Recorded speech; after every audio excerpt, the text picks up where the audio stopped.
Yori Folarin. Our guest this morning is Honorable Philip Agbese. He's the deputy spokesman of the House of Representatives, and we see him for a number of reasons. But in this particular case, since he's the deputy spokesman of the House of Representatives, it's about understanding the tax reform bill before the National Assembly. First of all, good morning to you, Honorable Philip Agbese. Thank you so much, Mr. Ayori. Yes, sir. Okay. Okay, I can see that this is an important subject because you are currently doing the rounds, trying to preach the gospel of understanding, because it does appear that, you know, there's a lot of commentary on this particular subject matter. Ever since eminent people from the North had said that the bill needs to be withdrawn, of course, the president rejected that one flatly. Say, look, whatever is, you know, not satisfactory in there, please, in the course of processing the bill, such amendments can be made. But let me first of all ask you, Honorable Philip Agbese, the tax reforms bill before the National Assembly, from your study of the matter, what seems to be the cause of all the misunderstandings going on about it? Thank you very much, Uncle Yori. First and foremost, I want to make this categorically clear before Nigerians that the bills before the House are yet to be considered by the House. We are yet to take a final decision on the bills. Mr. Speaker has rightly stated that during our interactive section with the promoters of the bill from the executive and engagement with our own tax experts in the House, what I'm here to basically communicate back to Nigerians is the mood of the House.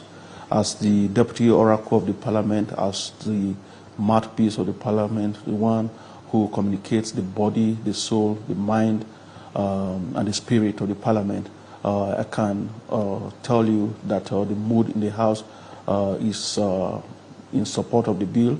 And why are we in support of the bill? At the course of our engagement with the tax experts, we realized that the promoters of the bill, particularly Mr. President, has thought about this in order to bet a regime of justice, a regime of fairness, equity, and transparency, you know, in the conduct of tax business. Like we are all aware, tax is an internationally accepted standard of raising funds to fund government activities in order to provide good governance everywhere in the world, and Nigeria is not an exception. I also want to use this opportunity to commend the presentations made by the chairman of the Federal Revenue Service and his counterpart, the chairman of the Presidential Task Force on Tax Reforms, Taiwo Gundele. You know, they came and they were able to explain, you know, in details. So I think the controversy surrounding the bill in some quarters, you know, is the fact that people have also not done what the House of Representatives under the leadership of His Excellency Right Honorable Tajuddin Abbas has done, which was to invite experts, because as parliamentarians, we cannot claim to have knowledge of everything. You know, some of us are coming from various backgrounds, some from medicine, some from law, business, construction, and all of that. But as a parliament, in the wisdom of His Excellency Right Honorable Tajuddin Abbas, PhD, GSON, we thought it wise to engage experts and to engage the promoters of the bill. And what we saw at the end of the day, they were able to calm, you know, the frayed nerves. And people, parliamentarians have seen a different angle to the bill, and the majority of us have taken the decision, you know, to support the bill. You know, in my individual capacity as a parliamentarian and as one who is representing his people, I've taken, you know, a position because the bill is good for the country, and I think the mood of the Parliament, even before we go into the consideration of the bill, is that parliamentarians are excited because after the first segment of that engagement with the expert and the second engagement. The questions that colleagues asked, were properly answered. Some of the fears raised by stakeholders from certain part of the country, have also been answered. The issue of, what happens to states that are not generating revenue at the moment as a result of insecurity and other challenges. And, within the window period that the bill will be, if it becomes an act that it will be implemented, of course, there are also there are also mechanisms in place to ensure that nobody is shortchanged. And one important thing that the chairman of the Federal Land Revenue Service mentioned at that meeting, at that engagement at the People's Parliament, was the fact that just 3 or 4 states, get over 70% of the revenue that we generate at the end of every month. And as a patriot, he feels, strongly about it that this is not in line, with the vision of one united country, that we should, give helping hands to others. And I think so far so good. The members of the executive behind the bill have been able to prove, beyond reasonable doubt and before Nigerians and before the representatives of the people that yes, they mean well for the country, and they've also been able to allay the fears of Nigerians, that the bill is a people's bill and it is in the interest of the masses of our country.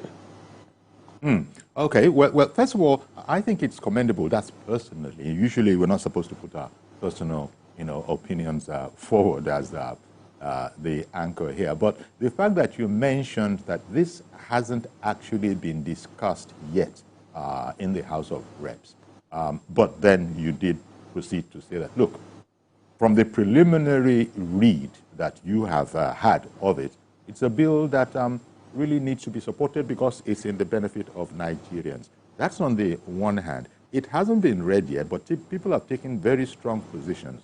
And perhaps this is because of the importance of those, especially from the North, that took exception to the bill and even went further to demand its withdrawal. Mr. President must have understood that there was no understanding. Maybe people had, out of turn, sort of, condemned the bill to the dustbin for whatever reasons.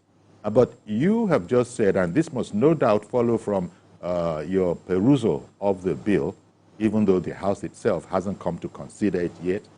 Copies have been made, I have heard, and passed to, all interested stakeholders so that they can make informed commentary on the bill. So all of that to one side.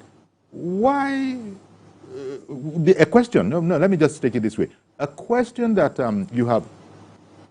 you would no doubt have come up against is this question of equity and fairness, because I think that's what's important. People don't like paying taxes, but they know that they have to pay tax. It's a global phenomenon. It's the responsible thing to do. And so people want the taxes to be fair. Now, the question of haram, VAT of haram, items, notably alcohol, for instance, that is not consumed from a religious point of view in large swathes of the North. They do, however, benefit handsomely from proceeds from this haram item. That in there, how would the bill resolve or address this particular issue, bearing in mind that we're talking about equity here, and I have heard it being said, I think the president has also said it, that this is a bill that is going to benefit everybody. The North appears to be afraid of losing out a bit of revenue should people begin to think along those lines, that you shouldn't get benefit from that which you do not consume. Talk to me about that particular issue. Okay, first and foremost, we have to understand the body language of the president that we have today. His Excellency President Bola Ahmed Asiwaju, I want to quote one of my colleagues who, is in the opposition party. At the course of our engagement 2 days back with the tax experts, the in-house tax experts, and those from outside, a colleague of mine mentioned to me after the rigorous training session, on the letters of the bill, that he has now come to understand, the essence of the Renew Hope agenda. That is to say that some of us are beginning to understand, the posture of the president and the man who is leading the country. Those of us in the parliament, I'm not supposed to say this, but I also know that there's nothing wrong, as a parliamentarian, to say the president is doing well when he's actually doing well, or to say the president is not on track. In these regards, Mr. President has proven to every Nigerian, irrespective of religion, irrespective of your ethnic background or political leaning, that yes, he means well for the totality of the nation. This bill, the initial apprehension, which I believe, it's going down at the moment, is actually because of the trust deficit that we have for ourselves as a nation before now. Leaders have not been able to bring people together to understand their vision and to equally understand their mission, for the country, that they mean well for everybody. And President Bola Ahmed Asiwaju, I will give a good example. Lagos State, used to be one of the major beneficiaries of revenue because of the headquarters syndrome. Most of the multinationals have their headquarters in Lagos. And under the old tax regime, for instance, I will use MTN. If they have their headquarters in Lagos and you make a call in Zafara, the money goes back to Lagos. But Asiwaju, Bola Ahmed Tinubu, has come up with a bill that will protect everybody. And that is why in the context of this bill, we have what we call the attribution. And we also have the contribution. So to go straight to the point and answer your question as regards to elements considered within haram. First, the tax on some of these items mentioned, they are not much. It's just about 2% based on the new bill that we have. That will be tax on items like that. And beyond that, the bill seeks to address, issues like even double taxation or triple taxation. One of the problems that we have with our tax system in the country today is the fact that, the prices of commodities are high in the market, not because they are supposed to be so, but because of the taxes through multiple areas. For instance, at the port, NIMASA is taxing importers, the customs are there, Nigeria Ports Authority is also there, a couple of other organizations are there taxing people. These new bills, intend to harness our tax system into a single document. That is also going to reduce the taxes that we pay to government. Because at the end of the day, you realize, and one of the things that we have seen in this new bill, which of course is affecting the positive mood of the House of Representatives towards passing the bill any time from now, is the fact that, certain items that are not even supposed to be taxed are being taxed presently in the country. Food items are being taxed, and there's no nation, that places taxes on the common goods that the common people consume on a daily basis. If you tax those things, the prices of these commodities will go up and it will make life unbearable for our constituents. And we have looked into this document, and in the mood of the parliament, we are not seeing that, yes, to a large extent, this is something that is going to benefit, the common people. So we love that aspect of the bill. Some of the issues that have been raised, like I mentioned earlier, the issue of how this money will be distributed after the taxes have been paid.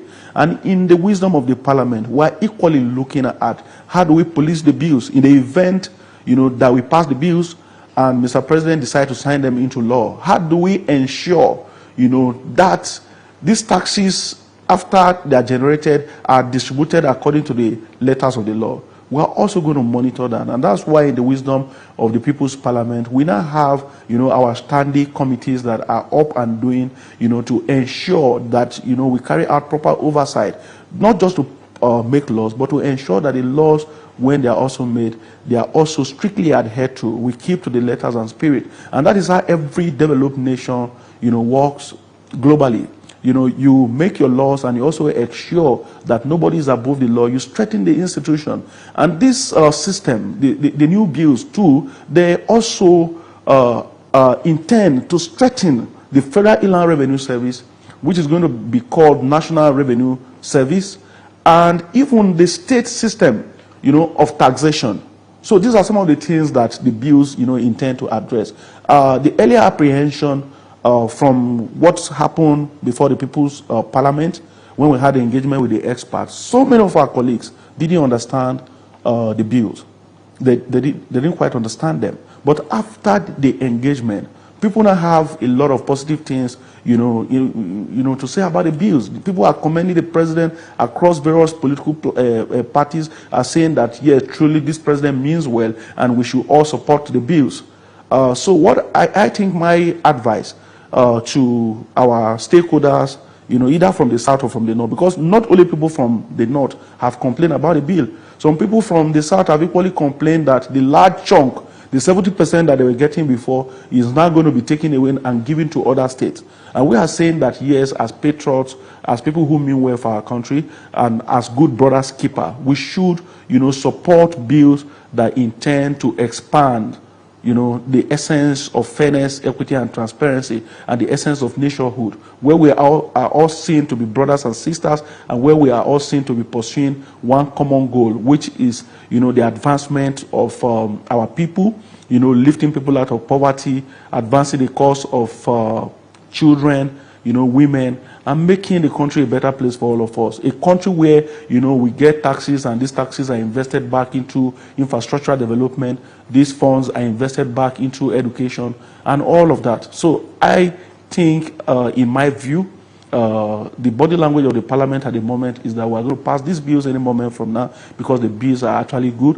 And stakeholders who have reservations about this bill, they also need to engage experts, because taxation is not a very easy concept for anybody to just pick up and read and get the details. You need experts to discuss that with you. The Nigerian Governors Forum, if they also have their expert, that they can engage them. And in the event that they don't have one, and believe if they write to the Speaker of the House of Representatives, we'll also be able to send our experts, to discuss the bills with them, and equally open up areas that they have fears about. I believe that if this approach is taken just like we have done in the People's House, that apprehension is going to go down to a large extent.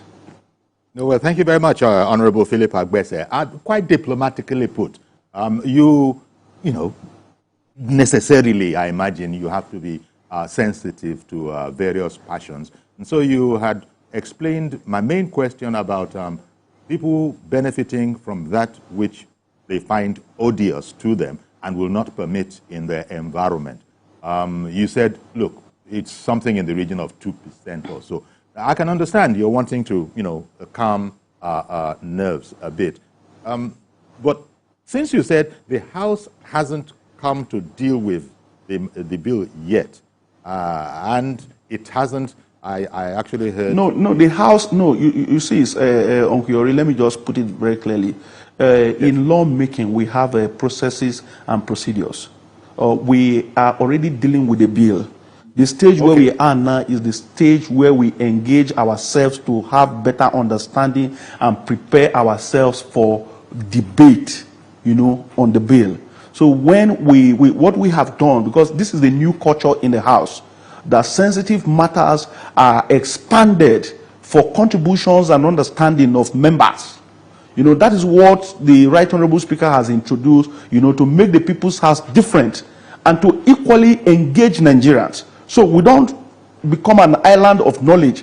What we have done, or what we are doing with the bills at the moment, is to engage, get the input of more Nigerians. Let our constituents speak to us. At the end of the session that we had with the experts, the Northern Caucus, under the leadership of Right Honorable Adodogowa, they've also dissolved into state caucuses to further consult. And that is, what is necessary in every parliament. In every standard parliament, you must engage further. You engage the people, you engage parliamentarians to ensure that when decisions are reached, Nigerians will be happy to say, yes, we contributed to this. So we are currently dealing with the bill. The stage where we are now at the moment is the stage of consultation. Okay, and that's what we're doing.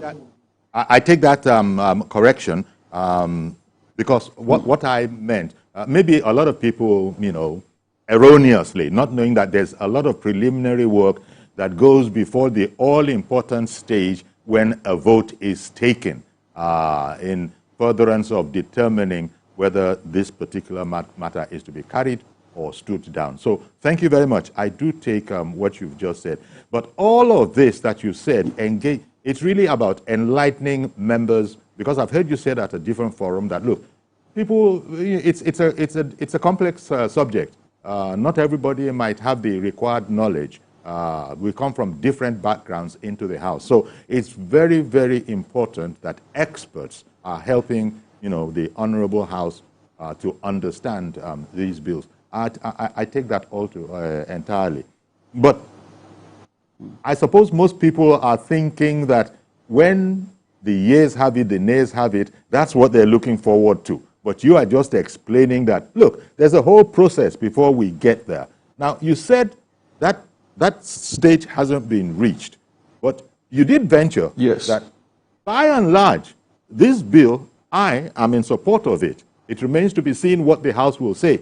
But by and large, as you have said, I am support of it. It's in that context that I wanted you to sort of respond to that whole, maybe vexatious to you by now, idea of should people benefit from that which they don't actually want and that they will not tolerate? Yes, yes, I will deal with that. Even as little as 2%, I don't think anybody anywhere is actually saying that they should benefit from what they have not contributed to. You see, in line with the new bills before the Parliament, it is about where the taxes are paid, who paid the taxes, and what the taxes should be used for. And you now go further to talk about derivations. Who gets what and what percentage of contribution have you made? So if we get to that point, I believe nobody is going to complain. And as good brothers keeper as well, there are also provisions in the bills that in the event that Mr. A has not contributed at all, the country has to go on, the state has to go on, the local governments have to move on, and there must be development. And that is why we are a nation state. There are also mechanisms, within the bills to extend this kind of fellowship, across the border. Okay. So that is also very important. And I believe it's part of the fears that people, have expressed, because some persons are saying that at the moment they are currently experiencing, challenges in their state and they won't be able to contribute much. And what happens to them? And from the technical session that we have had, we have even seen, because by the time you take the 70% that was going to Lagos, Rivers, and FCT, by the time you break it down, it means more states will be getting more money, more local government will be getting more money than they were getting before. That's the essence of the bill. And that is why the mood of the Parliament at the moment is to support the bill. Okay, let me just bring in our first caller. Good morning, Mr. George. Thank you for calling in. Good morning, Uncle Yori. Thank you. Good morning to Mr. Agbese. Yes. Uncle Yori, if I heard the spokesman well, he said that even the members of Parliament themselves, that many of them did not quite understand the bill and its content until experts came to explain it to them.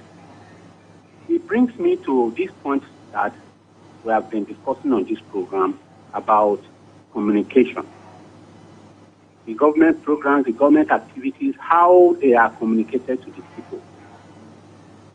Up till now, I have observed that of all the president's spokespersons, I think there are about 4 now or 6, while they are acting among themselves who is superior, who is senior, who is junior, none of them has come out to explain the contents of this bill to the people. I stand to be corrected.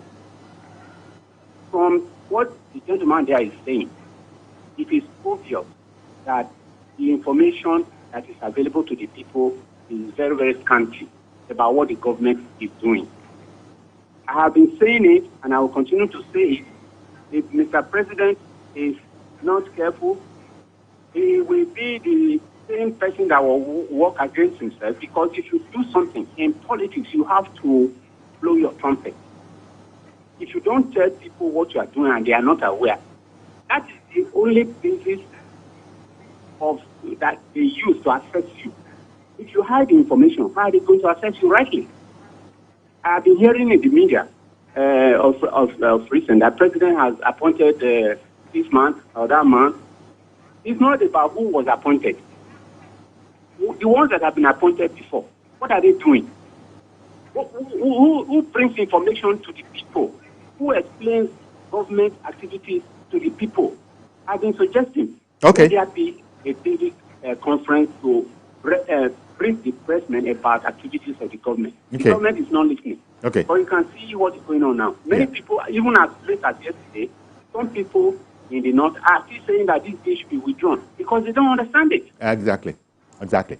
Okay, Good morning. Good morning. Thank you very much for calling in, Mr. George. Let me just say that a lot more work needs to be done. But Bayo Onanuga, presidential, spokesperson, information and strategy, has actually put out a press statement on this. Is it enough?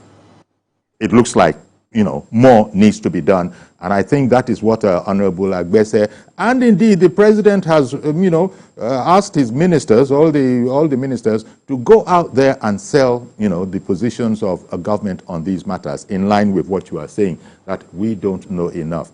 But in relation to our not knowing, the, information and strategy special advisor has actually put it out. It might not have traveled as much or as far afield as would have been required. And so I do agree with you that we need to know. After all, even in advertising, the principle of repetition is, is so sacrosanct. You can't say a thing once.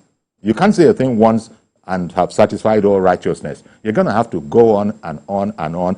And different people will probably come in on it. Honorable Philip Agbese is right now doing the rounds. And I imagine Honorable Agbese is in line with bringing to the people the intentions of government before all these other, functionaries of government also begin to contribute to the matter. How would you say on that particular matter?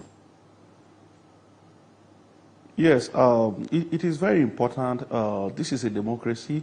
Nigerians have a right to know, what government is doing. It is also the responsibility of government to do its best in not only convincing, citizens to queue into its programs and agenda. It is also important for government, to always ensure that the people, are carried along, in the implementation of policies and programs. What we do in the People's House, and of course under the leadership of His Excellency the Right Honorable Speaker, is first and foremost to operate an open parliament, to ensure that Nigerians know exactly what we are doing. We open our doors widely open, and as oftentimes as you people have beckoned on us to appear and make clarifications on issues, we have always made ourselves available. Thank God to the support that we have always received from the... Sorry to interrupt you, sir. Sorry to interrupt you, sir. Do you think that so far the government functionaries have done, enough to explain this subject matter to the people? Because the fact that we're having outright calls for outright withdrawal of the bill, there's a sense in which the president is not having any of that. He's saying that we should just go ahead and understand it a bit more. Would you also join the, the sort of, what is it now?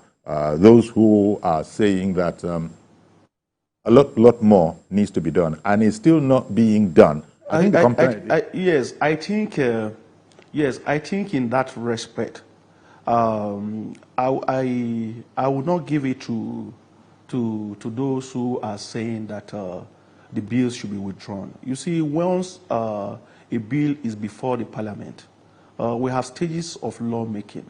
We have the stage of public hearing, where we invite members of the public to come in. we invite critical stakeholders.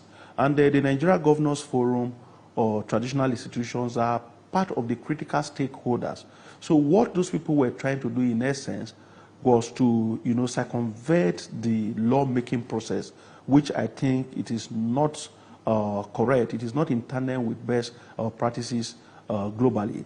The right thing is what Mr. President has said. If you have reservations about clauses or any part of the bill, as it is before the parliament, you go to the parliament and make your point. The parliamentarians are elected by Nigerians, and they are the representatives of the people. We are there. So if you stop the bill from coming to us, that is as good as also stopping us from doing our job. So the right thing, I think, is what Mr. President has done. And I think on the part of the executive, they need to work harder. Yes, they actually need to work harder because it is never enough. A country where we have over 240 million persons, I think it is not, no amount of publicity is enough to drive a process like this because tax has to do with everybody. Right. So, okay, you know what, Honorable Agbese must be deployed. Okay. Sorry, I didn't want to jump in, but Honorable Agbese, I've got to go on a break. Please stay with us. We'll be right back. Thank you.